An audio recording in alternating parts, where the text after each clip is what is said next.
সুপ্রভাত। আজকের অতিথি অনুষ্ঠানে রিজিউ অ্যাস্থেটিক গুয়াহাটি থেকে আমি ডক্টর শারদী শ্রীময়ী। আমি একজন অ্যাস্থেটিক ফিজিশিয়ান। আজ আমি আপনাদের একটি বিশেষ স্কিন কেয়ারের কথা বলবো, যা সব বয়সের মানুষের জন্য উপকারী। সামনেই গরমকাল ও বর্ষাকাল, এই সময় মানুষের বিশেষ প্রবলেম হয়। Acne, tanning, oily skin, pigmentation, চুল পড়া, খুশকি, রুক্ষ চুল, নানান সমস্যা দেখা দেয়। যদি প্রপারভাবে নিজের চুলের কেয়ার করা যত্ন নেওয়া যায়, তাহলে অনেকটাই এইসব সমস্যা থেকে মুক্তি পেতে পারবেন। তাহলে গরমে স্কিন কেয়ার দিয়ে শুরু করি। গরমের সময় সবচেয়ে বেশি সমস্যা হলো অতিরিক্ত ঘামের। বেশি ঘামের ফলে স্কিন সবসময় ভিজে ভিজে থাকে, অতিরিক্ত অয়েলি দেখায় আমাদের স্কিনটা। পোর্স ব্লক হয়ে যায় এবং ব্রণ বের হতে শুরু করে। গরমের দিনে কমপক্ষে 2 বার ফেস ওয়াশ করতে হবে। বারবার ফেস ওয়াশ করলে স্কিন ড্রাই হয়ে যেতে পারে। যদি আপনার স্কিন অয়েলি হয়, তাহলে সেই স্কিন টাইপের ফেস ওয়াশ ব্যবহার করতে হবে। যদি স্কিন ড্রাই হয়, জেন্টাল হাইড্রেটিং ফেস ওয়াশ ব্যবহার করতে হবে। কোনো স্ট্রং ফেস ওয়াশ মুখের জন্য ব্যবহার করা ঠিক নয়। আর একটা খুব কমন মিস্টেক মানুষ করে থাকেন, যে বডি ওয়াশকেই ফেস ওয়াশের মতো ব্যবহার করে থাকেন। এরকম একদমই করা উচিত না, কারণ বডি সোপ আমাদের বডির জন্য বানানো হয়। সেটা যদি স্ট্রং হয়, সেটা আপনার মুখে নানা রকম প্রবলেম ক্রিয়েট করতে পারে।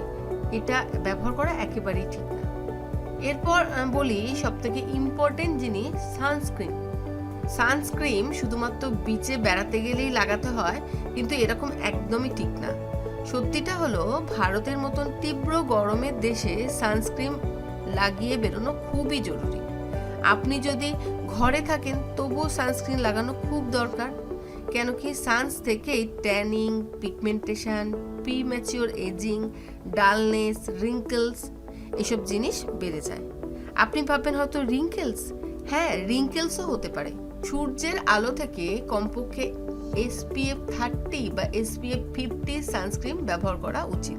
সানস্ক্রিন শুধুমাত্র সকালে লাগিয়ে ভুলে গেলে চলবে না। 3-4 ঘন্টা পর পর এটি রিঅ্যাপ্লাই করা খুব জরুরি। যদি আপনি ঘরের বাইরে থাকেন, তাছাড়া যদি আপনি ঘরেও থাকেন আর গ্যাসের সামনে দাঁড়িয়ে রান্নার কাজ করছেন কিংবা কম্পিউটারের সামনে কাজ করছেন, তাহলে সানস্ক্রিন লাগানো খুবই দরকার। যখন শরীরে জল কম হয়ে যায়, তখন স্কিন ডাল এবং টায়ার্ড দেখতে লাগে। সারা দিন পর্যাপ্ত জল খাওয়া উচিত। ডাবের জল খান। তাজা ফল, শাকসবজি, শসা, তরমুজ এসব গরমের দিনে প্রতিদিন ডায়েটে রাখা উচিত। তবে প্যাকেটের যে জুস, সেগুলো অ্যাভয়েড করুন। ফ্রেশ জুস খান। মনে রাখবেন, হেলদি স্কিন শুধুমাত্র ক্রিম থেকে হয় না, ভিতর থেকেও এই হেলদি স্কিনটা আসে।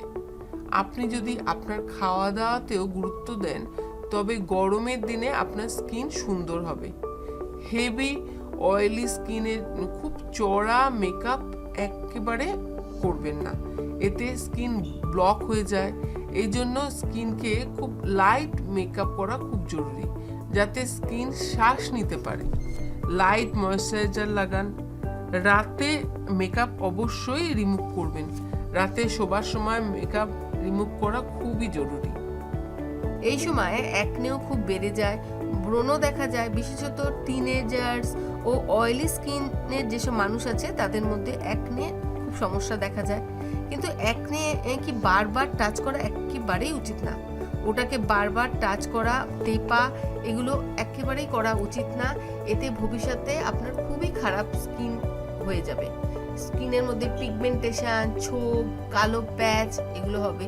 স্কিনে অ্যাকনে দেখা দিলে ডার্মাটোলজিস্ট বা অ্যাস্থেটিক ফিজিশিয়ানের পরামর্শ নেওয়া খুবই দরকার। আজকাল অ্যাকনের জন্য অনেক ট্রিটমেন্ট অ্যাভেলেবেল চলে এসেছে, যেমন chemical peels, facial, laser treatment. তবে সোশ্যাল মিডিয়া থেকে ব্রণ ট্রিটমেন্ট নিজে নিজে না করাই ভালো। এটা আমার আপনাদের কাছে একেবারে বিশেষ অনুরোধ। এবার বলি বর্ষাকালের জন্য বিশেষ স্কিন কেয়ারের কথা। বর্ষার দিনে শুনতে তো খুব ভালো লাগে, কিন্তু আর্দ্রতার জন্য খুব খুবই চ্যালেঞ্জিং এই বর্ষার দিনে স্কিনকে ভালো রাখা। আর্দ্রতার জন্য ফাঙ্গাল ইনফেকশন, চুলকুনি, ফুসকুড়ি, ডাল স্কিনের সমস্যা বেড়ে যায়। এই সময় স্কিনকে শুকনো রাখা খুব দরকার। বর্ষার দিনে বৃষ্টিতে যদি ভিজে যান আর তাহলে সেটা মুখ ও স্কিনের জন্য একেবারেই ভালো না। বর্ষার দিনে বৃষ্টিতে যদি ভিজে যান তাহলে মুখ ও স্কিনকে ভালো করে ক্লিন করা খুব দরকার। ভিজে কাপড় বেশি সময় না পরাই ভালো, এতে ফাঙ্গাল ইনফেকশন হতে পারে। বিশেষ করে বগল, পা, এছাড়া আমাদের প্রাইভেট পার্টসগুলোতে ফাঙ্গাল ইনফেকশন খুবই তাড়াতাড়ি হওয়ার চান্স থাকে।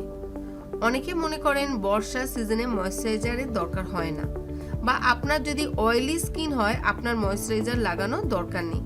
কিন্তু সব স্কিন টাইপেরই ময়েশ্চারাইজার দরকার হয়, কিন্তু সঠিক ময়েশ্চারাইজার চুজ করাটা জরুরি। অয়েলি স্কিনের জন্য জেল বেস ময়েশ্চারাইজার চুজ করার খুবই দরকার। ড্রাই স্কিনের জন্য cream base light moisturiser choose করুন।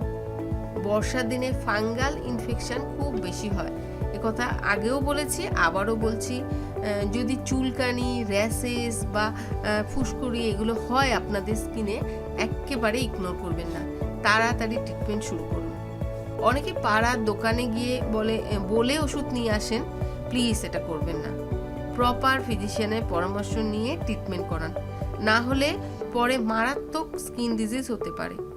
ভিজে জুতো, মোজা বেশিক্ষণ পরে থাকলে ফাঙ্গাল ইনফেকশন হতে পারে, সেই সঙ্গে নোংরা গন্ধও ছড়াবে। পাকে শুকনো রাখুন। এখন কথা বলি চুলের যত্ন নেওয়ার জন্য। গরম ও বর্ষা দুটো সিজনেই চুলকে ড্যামেজ করতে পারে। হেয়ার ফল, ড্যান্ড্রফ, খসখসে চুলের সমস্যা দেখা যায়। খুব কড়া শ্যাম্পু ব্যবহার করা উচিত না, সপ্তাহে 2 থেকে 3 বার শ্যাম্পু করা উচিত। খুশকি বেশি হয় তাহলে মেডিকেটেড শ্যাম্পু ব্যবহার করা উচিত। চুলে কন্ডিশনার করা খুব দরকার, এটা একদম ভুলবেন না। শ্যাম্পু করার পর কন্ডিশনার লাগান। অয়েল লাগানো ভালো, তবে সারা রাত তেল লাগিয়ে রাখাটা খুব একটা দরকার নেই। 10-15 মিনিট তেল লাগিয়ে শ্যাম্পু করে নিলেই তা চুলের জন্য উপকারী। বিশেষভাবে আর্দ্রতাপূর্ণ ওয়েদারে লাইট অয়েলিং করাই আমি বলবো ঠিক। বর্ষাকালে চুল পড়ার সমস্যাটা খুবই কমন, এটা নিয়ে বিশেষ চিন্তার কিছু নেই। তবে যে পরিমাণ হেয়ার ফল হচ্ছে সেই জায়গায় যদি নতুন হেয়ার না উঠেছে তাহলেই প্রবলেম। আদারওয়াইজ চুল পড়ার সমস্যাটা খুবই কমন। খুশকির সমস্যা হলে ইগনোর করবেন না। অনেক সময় চুল পড়ার জন্য অপুষ্টিকর খাদ্য, স্ট্রেস, থাইরয়েড ইস্যু এছাড়াও নানান কারণ হতে পারে।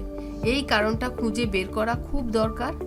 আজকাল নানান হেয়ার ট্রিটমেন্টও চালু হয়েছে, যেমন পিআরপি, গ্রোথ ফ্যাক্টর ট্রিটমেন্ট, মিজোথেরাপি ইত্যাদি ট্রিটমেন্ট ভালো রেজাল্ট দেয়। বারবার হেয়ার স্ট্রেট করা, কালার করা একেবারে উচিত না। চুলের যত্ন নিন ন্যাচারাল ভাবে, যা আপনার চুলের শুষ্কতা রোধ করবে। এছাড়া ইম্পর্টেন্ট হচ্ছে সবথেকে যেটা হচ্ছে ডায়েট ও lifestyle. Proper sleep, diet maintain করা উচিত। আপনার লাইফস্টাইল বড় রোল প্লে করে আপনার স্কিন ও চুলের ওপর। আপনার খাদ্যের মধ্যে protein, fruit, green vegetable, nuts যেমন বাদাম, আলমন্ড, ওয়ালনাট, ভিটামিন আপনার ডায়েটে অবশ্যই রাখা উচিত। সুগার কম খান। তাহলে বন্ধুরা, গ্রীষ্ম বর্ষায় যদি আপনারা ঘরোয়াভাবে আপনাদের স্কিন ও চুলের যত্ন নেন তাহলে নিশ্চয়ই খুব ভালো রেজাল্ট পাবেন। আমি যে ডায়েটগুলো যেগুলো বললাম এগুলো মেনে চললে আপনাদের নিশ্চয়ই খুবই উপকৃত হবেন। আজকে এতটুকুই থাক, অন্য একটি পর্বে আবার আসবো নানা রকম টিপস নিয়ে।